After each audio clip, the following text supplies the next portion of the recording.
What about sort of general commentary about some of this? Like, that was a good, helpful commentary you gave. Let's draw some apologetic lessons from this. I mean, we kind of been going along them, but I kind of reel it all back if we could, Pastor Isaiah. Yeah, what have we number learned one, here I today? would say. Yeah, so number one, I would say that if anyone claims that the slaves were by and large forced into Christianity, this conversation should help you to prove them wrong.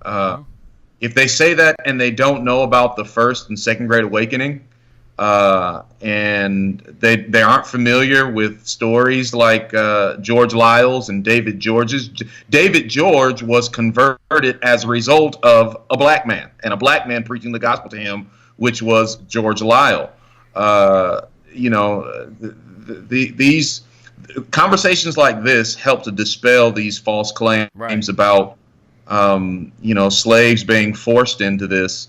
When in all actuality, in the first Great Awakening, slaves were converted right alongside their owners in a lot of cases. And actually, let me recommend a really good resource. It's a book called God Struck Me Dead, and it's actually slaves, where the slaves are recounting their conversion experience. And so, you hear from the lips of slaves how they became Christians. You have cats laboring in the gospel, not because they are being forced by slavers, but because their hearts have been transformed by a gracious Christ, and they are compelled to believe him and share the gospel as a result. So yeah, man, that's my kind of 2 cents. That's good. That's good.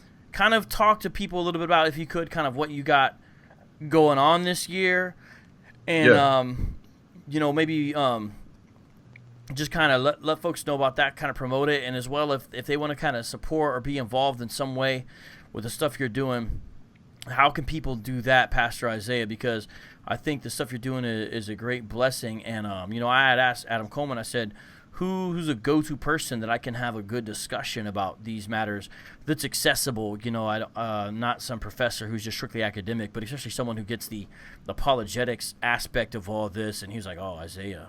And I was like, all right. And then once I started talking to you, I was like, oh, sheesh, clearly, Isaiah. Yeah, Adam was right. So, I mean, you've got a wonderful lane that I'm just excited about, and I hope more people kind of understand how important it is to discuss these things and get amped about it, because it makes me excited, and I hope by the positive reactions, I think people in the live chat are excited as well. But let me tell you why this is so crucial. I saw a meme on Facebook not too long ago from a quote unquote woke cat, and it said, "We have all these mega churches in the black community, but we have no mega schools." And this meme had, golly, at the time I saw it. I saw that. I don't know. You saw it. Yep. Yeah, at the time that I saw it, it had numerous likes and shares, right?